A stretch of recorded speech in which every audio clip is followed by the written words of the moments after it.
বুদ্ধিজীবী দিবস। 1971 সালে বাঙালি জাতি যখন বিজয়ের দ্বার প্রান্তে পৌঁছে যায়, তখন পাকিস্তানিরা চিন্তা করলো যে বাঙালিকে কিভাবে বেহাশূন্য করে দেওয়া যায়।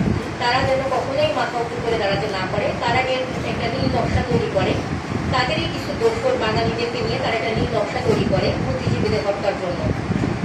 বাংলার সাংবাদিক, শিক্ষক, ডাক্তার, ইঞ্জিনিয়ার সহ সর্বস্তরে যারা আছে, লেখক, চিন্তাবিদ, সবাইকে তারা হত্যার একটা নীল নকশা প্রণয়ন করে, যার পরে 10 তারিখ থেকে 14 তারিখ পর্যন্ত এই নীল নকশা তারা বাস্তবায়ন করে। এবং আমরা হারিয়েছি। আমি শুনলাম, মানে আমার অন্যরকম লাগছে যে আমি ফেনীর এখানে জহির আয়ন ছিলেন, যার লেখা পড়ে আমরা আসলে যার সিনেমা দেখেছি, আমরা যার লেখা পড়েছি, সে আপনাদের ফেনীর সন্তান শহীদুল্লাহ কায়সার আছেন, সাংবাদিক সেলিনা পারভিনের কথা আমরা শুনতে পাই। তার একটা ছোট বাচ্চা ছিলেন, ছেলে সন্তান ছিলেন, তার সামনে তার মাকে কি নৃশংসভাবে নিয়ে হত্যা করা হয়। আসলে মেধা শূন্য করা যায় না, মেধাকে ধ্বংস করা যায় না, নীল নকশা করা যায়, চিন্তা করা যায় আমরা মেধা শূন্য করে রাখবো, কাউকে আগাতে দিব না, কিন্তু মেধা আসলে ধ্বংস করার কোনো বিষয় না, যেটা আমরা আমাদেরকে দেখলে বুঝতে পারি। আজকে বিজয়ের 55 বছর বয়সে, 55 বছর পরে পাকিস্তান কোন অবস্থায় আছে এবং বাংলাদেশ কোন অবস্থায় পৌঁছেছে, এটা আমরা কম্পেয়ার করলে বুঝতে পারি যে আসলে তাদের তারা পরিকল্পনা করেছে, তারা হত্যা করেছে আমাদের, তারা আমাদের অনেকটাই পিছিয়ে দিয়েছে, দেওয়ার চেষ্টা করেছে, কিন্তু আর তারা পুরোপুরি সফল হয়নি। আজকে বাংলাদেশ বিশ্বের দরবারে মাথা উঁচু করে দাঁড়িয়ে আছে।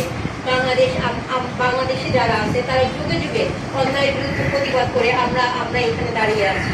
তো আজকে শহীদ বুদ্ধিজীবী দিবসে আমি সকল শহীদদের প্রতি বিনম্র শ্রদ্ধা জানাই, এবং আমি আমার নতুন প্রজন্মের প্রতি আমি আহ্বান জানাবো, হয়তো তারা থাকলে বাংলাদেশ আজকে আমরা 55 বছর পরে যেখানে যে অবস্থায় এসে পৌঁছেছি, আমার বুদ্ধিজীবী যারা শহীদ হয়েছে, বাংলাদেশের বুদ্ধিজীবী যারা শহীদ হয়েছে, তারা থাকলে হয়তো বাংলাদেশ এতটা বছর লাগতো না, আরো আগেই অনেক মাথা উঁচু করে দাঁড়িয়ে থাকবেন।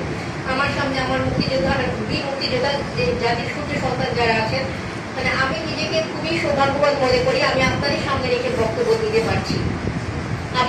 আপনারা বিজয়ী, আমরা বিজয়ী জাতি, আপনারা সেই জয়ী যোদ্ধা। আমরা পরাজিত করিনি, আমাদেরকে অনেক অত্যাচার করা হয়েছে, আমরা যেন মাথা উঁচু করে দাঁড়াতে না পারি সেজন্য অনেক চেষ্টা করা হয়েছে, কিন্তু তারপরেও আমরা বিজয়ী জাতি, আমরা বিশ্বের দরবারে মাথা উঁচু করে দাঁড়িয়ে আছি। আমাদেরকে আসলে শেষ করে দেওয়া সম্ভব হয়নি পাকিস্তানের জন্য, আমি আশা করি কখনোই বাংলাদেশকে ধ্বংস করে দেওয়া সম্ভব না। তো এই আশাবাদ ব্যক্ত করে আমি সকল বুদ্ধিজীবীর প্রতি বিনম্র শ্রদ্ধা জানিয়ে, এবং আমার সামনে যারা মুক্তিযোদ্ধা আছেন, আমি আপনাদের সকলের প্রতি দীর্ঘ হায়াত এবং নেক হায়াত কামনা করি। আমি আশা করব আপনারা দীর্ঘদিন বেঁচে থাকবেন, আপনারাই আমাদের পথের পাথেয়, আপনাদের দেখে আমরা অনুপ্রাণিত করি, আমরা কাজ করার শক্তি পাই। আপনারা আমাদের জন্য দোয়া করবেন, আপনারা আপনাদের সময় সেরা কাজটা করেছেন, আমরা যেন আমাদের সময় সেরা কাজটা করে আমরা যেন যার অবস্থান থেকে আমরা আমাদের দেশটাকে এগিয়ে নিয়ে যেতে পারি। তো সকলকে অসংখ্য ধন্যবাদ এই বুদ্ধিজীবী দিবস উপলক্ষে আজকের এই আলোচনা সভায় উপস্থিত হওয়ার জন্য। তো সকলকে আমি আবারও ধন্যবাদ জানিয়ে আজকের এই আলোচনা সভা সমাপ্ত ঘোষণা করছি। আসসালামু আলাইকুম।